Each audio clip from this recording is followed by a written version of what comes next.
In the winter of 2008, a Russian archaeologist brushed sediment from a fragment of bone no larger than a child's fingertip. It had been sitting inside Denisova cave in the Altai Mountains of Siberia for roughly 50,000 years, waiting in the dark. Scientists almost discarded it. It looked like nothing.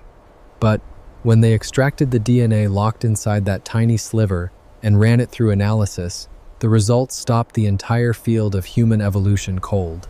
It did not belong to a Neanderthal. It did not belong to a modern human. It belonged to something else entirely, a previously unknown human species that had never appeared in any fossil record, never been described in any textbook, and had been sharing this planet with us in complete scientific silence for hundreds of thousands of years. They called them Denisovans. And what they revealed about human survival is not just a story about extinction. It is a story about why one species learned to engineer its own survival while every other human species on Earth disappeared. To understand what made the Denisovans extraordinary, you have to understand the world they were living in. The late Pleistocene was not a stable environment. It was a planetary stress test. Climate data extracted from ice cores in Greenland shows that between 115,000 and 12,000 years ago, global temperatures swung violently, sometimes shifting by 4 to 6 degrees Celsius within a single human lifetime. Entire ecosystems could reorganize within 2 or 3 generations. Forests became grasslands, rivers dried into dust, megafauna populations collapsed and relocated. For any species with a slow reproductive cycle and limited geographic range, these were extinction-level pressures arriving on a generational timescale. And inside this brutal, unstable world, the Denisovans were not just surviving.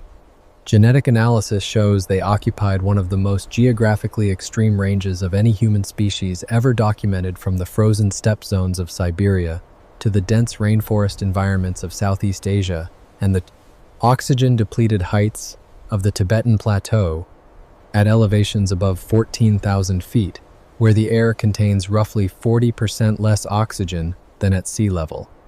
That is not accidental survival. That is specialized biological adaptation operating at a scale that should have made the Denisovans one of the most successful human lineages in history. The biological evidence is even more striking when you examine what the Denisovans left behind inside living human populations. Modern Tibetans carry a genetic variant called EPAS1, a mutation that regulates how the body processes oxygen at high altitude. Without it, most humans experience altitude sickness above 13,000 feet, a condition that causes organ failure and death if untreated. Tibetans with EPAS1 function normally at those elevations, and genomic research published in Nature confirmed that this variant was not independently developed by Tibetan populations. It was inherited directly from Denisovan ancestors who interbred with the ancestors of modern Tibetans somewhere between 40,000 and 60,000 years ago. The Denisovans had already solved the problem of high-altitude survival so effectively that their solution is still running inside human bodies today. Modern Melanesian populations in Papua New Guinea and surrounding islands carry between 4 and 6% Denisovan DNA, the highest concentration found in any living group.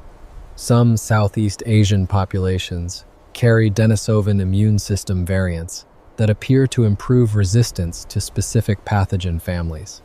The Denisovans were not evolutionary failures. They were an adaptive success story whose biological legacy is still actively shaping human health and physiology in the 21st century.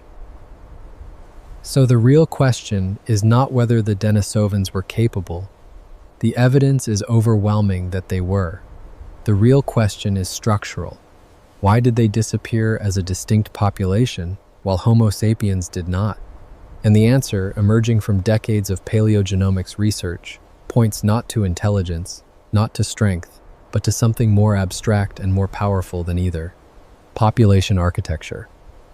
Genomic diversity analysis suggests Denisovan populations were relatively small and geographically fragmented isolated groups separated by mountain ranges, glaciers, and vast ecological barriers that limited contact between communities. This fragmentation created what evolutionary biologists call demographic fragility. Small, isolated populations face compounding extinction risks. A single disease event can eliminate a local group entirely. A localized environmental collapse can erase decades of accumulated knowledge. An innovation developed in one region never reaches another. And crucially, if the individuals carrying critical survival knowledge die before transmission, that knowledge simply ceases to exist.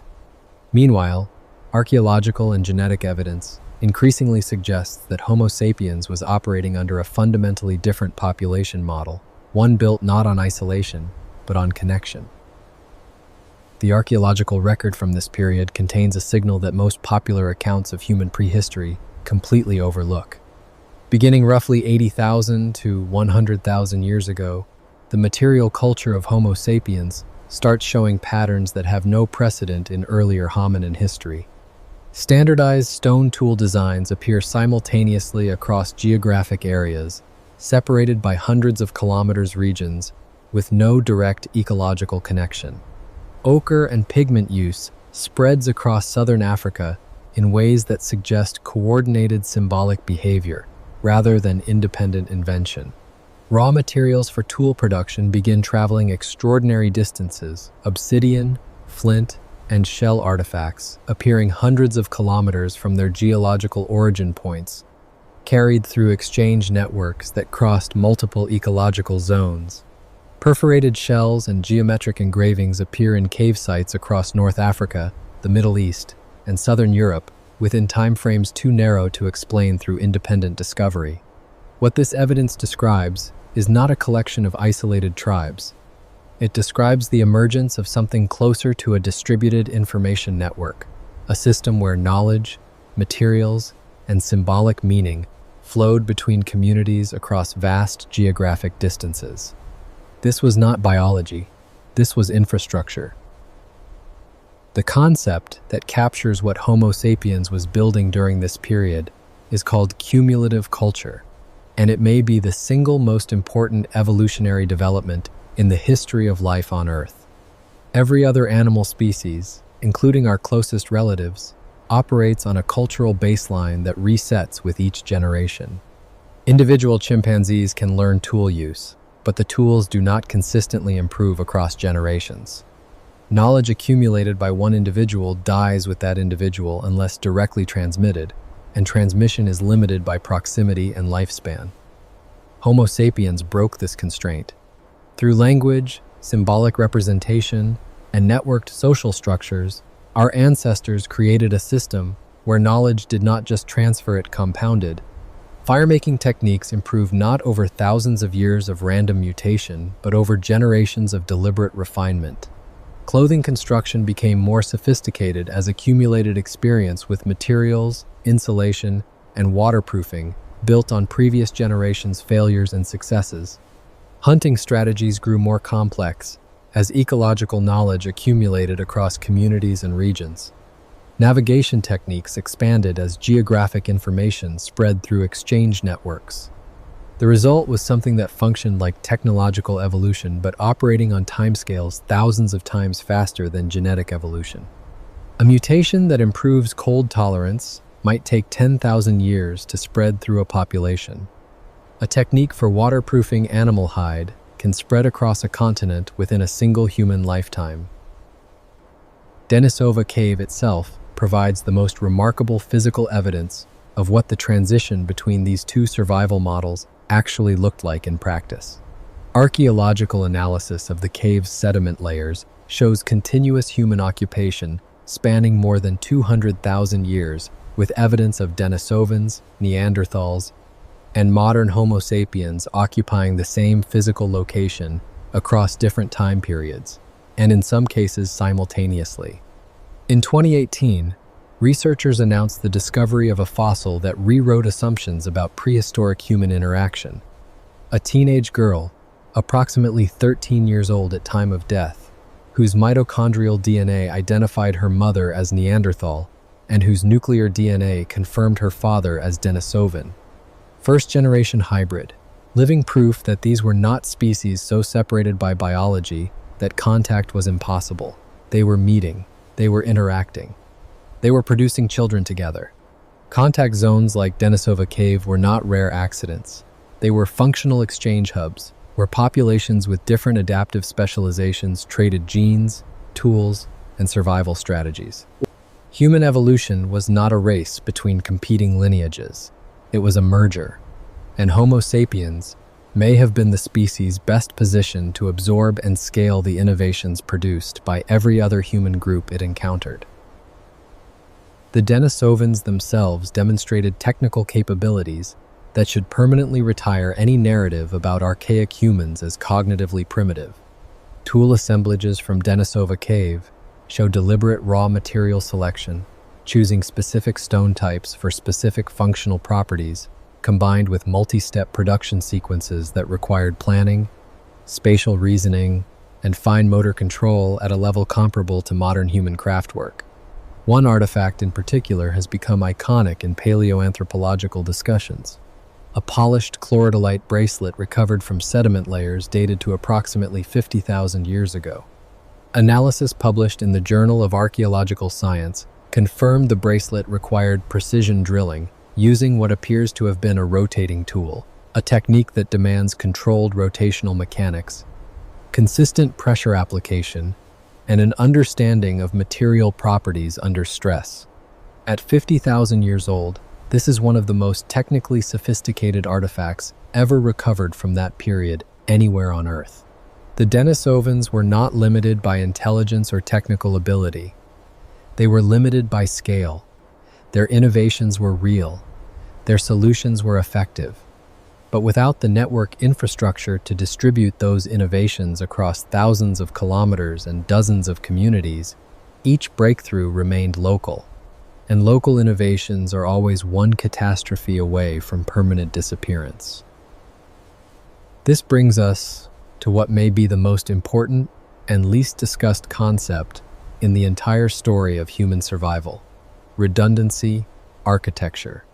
In modern engineering, redundancy is the principle that critical systems must have backup systems, that no single point of failure should be capable of collapsing the entire structure. Electrical grids have redundant transmission lines. Aircraft have redundant hydraulic systems.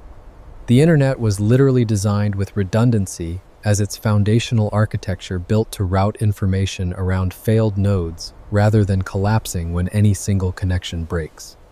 Homo sapiens, possibly without conscious intention, built exactly this kind of redundancy into human civilization during the Pleistocene. By maintaining large, interconnected populations, exchanging knowledge across vast networks, our ancestors created a system where no single group's failure could erase the accumulated survival technology of the species. If drought collapsed one regional population, the knowledge held by that group had already been distributed across dozens of others. If disease eliminated the specialists who knew a particular technique, that technique had already been shared through exchange networks to communities thousands of kilometers away. If climate change made one migration route impassable, the geographic knowledge distributed across the network could generate alternative routes. The Denisovans, brilliant and adaptive as they were, appear to have lacked this redundancy layer. Their populations were too small, too fragmented, and too isolated for their innovations to achieve the distribution necessary for long-term survival. The methodological revolution that revealed all of this is itself one of the most important scientific developments of the past half-century. Before 2010, human evolutionary history was reconstructed almost entirely from physical fossils, bones, teeth, stone tools, and the occasional preserved organic material. The Denisovans changed that permanently. They were identified not from a skeleton, not from a skull, not from any of the fossil evidence that traditional paleoanthropology depends on, but from ancient DNA extracted from a bone fragment measuring approximately 2.7 centimeters. Later research pushed further, still extracting identifiable human genetic material directly from cave sediment, without requiring any visible fossil remains at all. Invisible archaeology. The ability to reconstruct population histories, migration routes, interbreeding events, and adaptive evolution from molecular traces invisible to the naked eye. Svante Pääbo, the Swedish geneticist who led much of this work, received the Nobel Prize in Physiology or Medicine in 2022, specifically for discoveries concerning the genomes of extinct hominins, and human evolution recognition that the field he built had permanently transformed how humanity understands its own origins. We are now reading a version of prehistoric history that was completely inaccessible to every previous generation of scientists. And what that history tells us is stranger and more complex than anything the fossil record alone could have suggested. There is a final dimension to this story that rarely appears in popular accounts of Denisovan extinction, and it may be the most important one. The Denisovans did not disappear from Earth. Their genes, their biological solutions, their adaptive innovations, these are still here. They live in the lung capacity of Tibetan herders working at 15,000 feet. They live in the immune systems of Melanesian populations, maintaining resistance to pathogen families. Their Denisovan ancestors encountered tens of thousands of years ago. They live in genetic variants distributed across Asian populations that we are only beginning to understand functionally. What happened to the Denisovans was not conquest. It was not replacement. It was integration, the absorption of one adaptive lineage into a larger biological network that was better positioned to distribute and preserve what each group had developed. Homo sapiens did not win a competition against other human species. We became the vessel through which multiple human species' best solutions were combined, distributed, and preserved across a connected global population. The story of human survival is not a story of the strongest species eliminating the weak. It is a story of the most networked species absorbing the innovations of every lineage it contacted, building redundancy into its knowledge systems, and scaling those systems across a population large and connected enough that no single catastrophe could erase what had been learned. So why are we the last human species on Earth? Not because we were the most physically powerful. The Denisovans survived environments that would kill most modern humans without technological assistance. Not because we were uniquely intelligent. The bracelet, the tools, the geographic range of the Denisovans all testify to cognitive abilities far beyond anything that primitive, archaic human stereotypes allow for. We survived because we were the first species in Earth's history to turn survival itself into a distributed system, one where knowledge compounded across generations, where innovations spread faster than catastrophe could erase them, where the failure of any single community did not mean the failure of the entire enterprise. The Denisovans are not a story about a species that lost. They are a story about how human dominance was built not on conquest but on connection, and how the species that learned to network knowledge across the widest possible human community became, almost inevitably, the last one standing. Their legacy is not in museum displays or excavation reports. It is in living human bodies, in high-altitude adaptations and immune system architecture, in the molecular memory of a species that never truly vanished, but was instead woven permanently into the fabric of what we are today. Once survival becomes infrastructure, extinction becomes exponentially harder.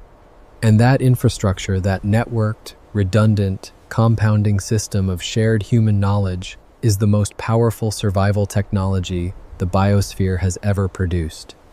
If you want to go deeper into the hidden systems, forgotten species, and overlooked science that shaped human prehistory, subscribe to Prehistoric Shadows. Because the real story of where we came from is not about the species that dominated, it is about the species that connected. And that story is far from finished.